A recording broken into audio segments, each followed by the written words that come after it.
folks, welcome to another Marketing Technology Minute. I'm really excited for the topic we got today. Chris, why don't you tell everybody what we're going on? I will, Spencer. Today, folks, we're talking about sales actionability on social media sites. Perfect. Really excited about this one. And Spencer, the reason we're talking about this today is an article I came across this week on MIT Technology Review. Yep. Where they interviewed Ben Silbermann, CEO of Pinterest. Yep. And he said something in the interview which caught my eye, and I'm going to read it for everybody. Do tell. And I quote, "The whole reason Pinterest exists is to help people discover the things they love and then go take action on them. And a lot of the things they take action on are tied to commercial intent." Wonderful. So that really got me thinking about one question. Is Pinterest the sales actionable site? Well, Chris, I'm glad you asked that because I pulled some stats here, and I do believe it is. Pinterest has roughly 12 million users and growing. Very rapidly growing site. Very, extremely. Pinterest represented also 17.4% of social media revenue for e-commerce sites in April 2012.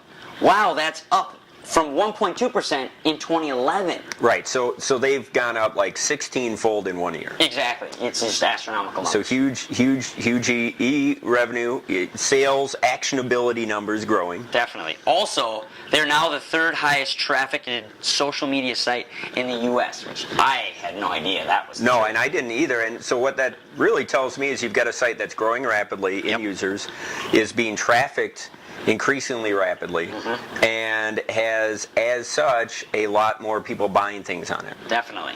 So when I think about that, though, I'm wondering, what that would suggest to me is that Pinterest users are brand focused. Oh, once again, you're just bringing up the great points because I also have a stat here from an e-consultancy blog that's just recent.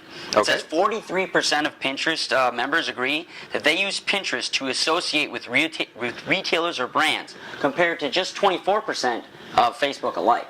So, I mean, look at those stats. That's almost twice as many from Facebook to Pinterest. So people are on Facebook to associate with friends and family. They're on Pinterest to follow the things they love. And as such, a big part of that is the brands they love. Definitely. So what I'm hearing, though, is if people are trafficking Pinterest a lot, they're on Pinterest, they're following brands a lot, looking for some brand affinity connections. Yep. That would suggest to me that they're buying things. Definitely buying. That they're sales-ready users. Extremely sales-ready users. Now, here, let me tell you, I got some more stats for you. You're just full of stats today. I'm full of stats, full of numbers. He's the man with the plan. So, according to a BizRate report, 69% of online consumers who visit Pinterest have found an item they've purchased or wanted to purchase, compared to 40% of online consumers who visit Facebook. So over 2/3 of Pinterest users are finding something they either want to purchase now or expect to in the future. Exactly. So that's sales ready right there. Yeah, now let me hit you with this one too. Okay. This one's going to get even better. It's going to go deeper. Let's do it. Okay, so also in the same report, 70% of users say they're on Pinterest to get inspiration on what to buy. Wow. Compared to, that's 70% compared to only 17 on Facebook. Wow. And that makes sense because when you're on Facebook, you're getting inspiration for who to talk to, maybe. Sure. But not what to buy. Right.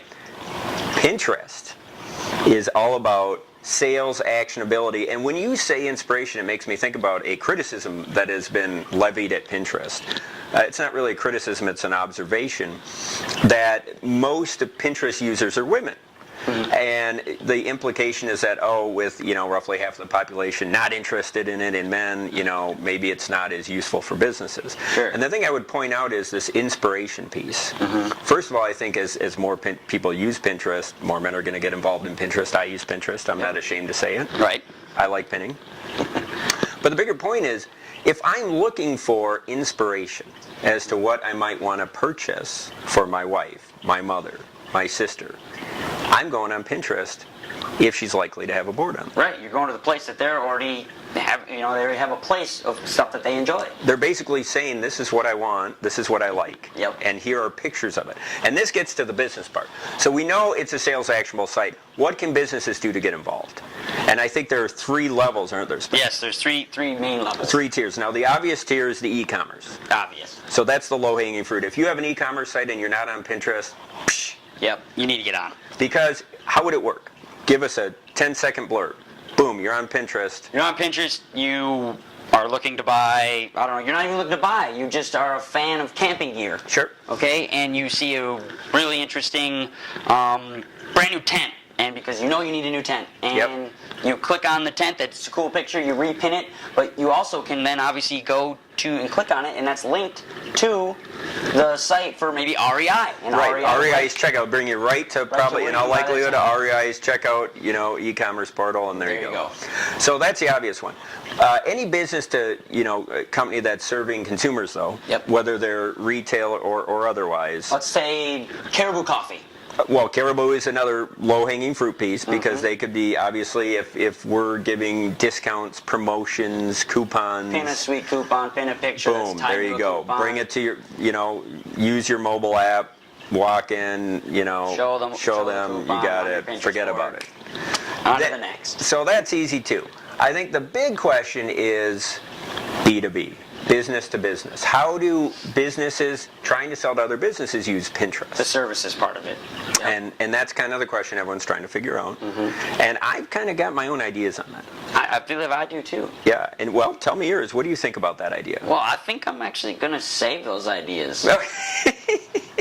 Well, what I will say to leave everybody with is that right now, everybody who's working in any B2B capacity in the world is also a consumer Of course. on some level. Yep.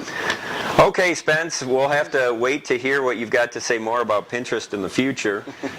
For now, this has been another Marketing Technology Minute, your source for the latest news and greatest news in the marketing technology industry. See you next week. Have a good one.